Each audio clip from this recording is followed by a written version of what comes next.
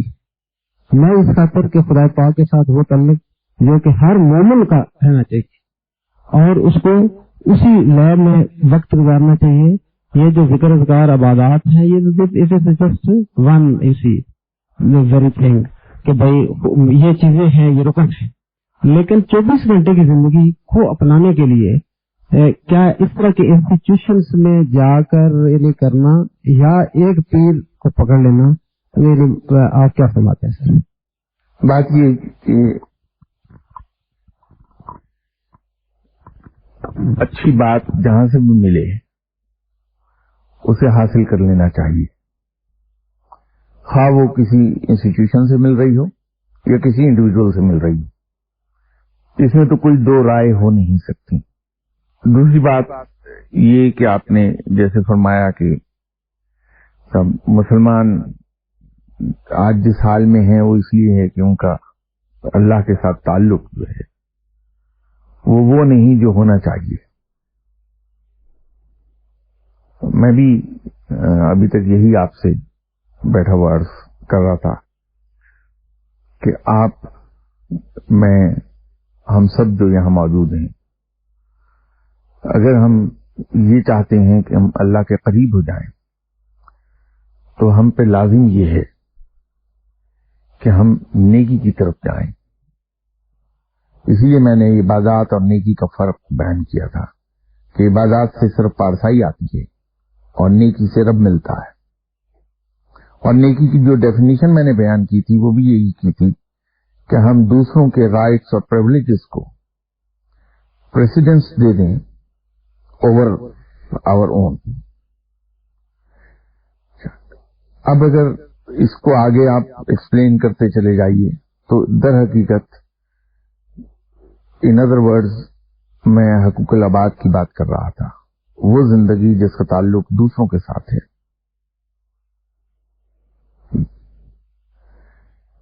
تو اس میں اگر ہم ایثار اور قربانی سے کام لینے لگتے ہیں حقوق العباد میں، تو ہم نیک ٹھہرتے ہیں رب کی نظر میں، اور وہ ہمیں اپنے سینے سے لگا لیتا ہے۔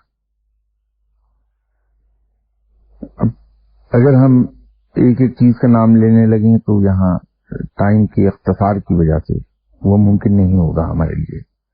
تو یوں کوشش یہ کی جاتی ہے کہ جو باتیں مجھے آدھے گھنٹے میں کہنا ہے وہ میں 1 منٹ میں کسی نہ کسی طرح اسے کنسائز کر دوں۔ شیخ کے پاس بھی اگر آپ جاتے ہیں تو وہاں بھی یہی چیز ہے، اسی لیے میں لوگوں سے یہ کہا کرتا ہوں کہ بھائی بیعت کرنا بہت بڑی ذمہ داری کا کام ہے۔ یہ ون سائیڈڈ سودا نہیں ہے کہ مرید نے تو بیعت کر لی، اس نے اپنے آپ کو پابند کر لیا اپنے مرشد کا، لیکن اس کے جواب میں مرشد نے کیا کمٹمنٹ کی اس سے؟ تو مرشد کی کمٹمنٹ یہ ہے کہ وہ اسے ہر حال میں گائیڈنس پرووائڈ کرے گا، جو کہ عام طور پہ نہیں ہو پاتی۔ تو اسلام کو اگر ہم بائی پارٹس دیکھیں گے تو یہ کبھی بھی ہماری سمجھ میں نہیں آئے گا، نہ اس کے وہ نتائج برآمد ہوں گے جو رب تعالیٰ چاہتا ہے۔ اسلام کے ساتھ تو یہ ہے کہ اسے ان ٹوٹو ہی ہمیں ایکسرسائز کرنا پڑتا ہے، جس میں اس کے جو انفرادی پہلو ہیں، اس کے اجتماعی پہلو ہیں، اس کی عبادات ہیں، اس کا پینل کوڈ ہے، وہ تمام چیزیں بیک وقت ہمیں پھر ایکسرسائز کرنا پڑتی ہیں بغیر سلیکٹو ہوئے۔ تو یہ جو حال آج ہے ہمارا وہ اس لیے ہے کہ ہم اسلام کے بارے میں سلیکٹو مائنڈ کے ہو گئے ہیں، یا پھر ہمارا رویہ اسلام کے بارے میں بالکل وہ ہے جو چند اندھوں کے ہاتھ ہاتھی آیا تھا تو اس کو وہ ڈسکرائب کرنے لگے تھے، ہر آدمی نے اس کو ویسے ہی ڈسکرائب کیا تھا جو اس کی جو پارٹ اس کے ہاتھ میں آ گیا تھا۔ یا پھر ہمارا رویہ اسلام کے بارے میں یہ ہے کہ ہم اس کے کسی ایک حصے کو پکڑ کر اس پر شدت سے عمل شروع کر دیتے ہیں، باقی سب اگنور ہو جاتے ہیں اس پروسیس میں.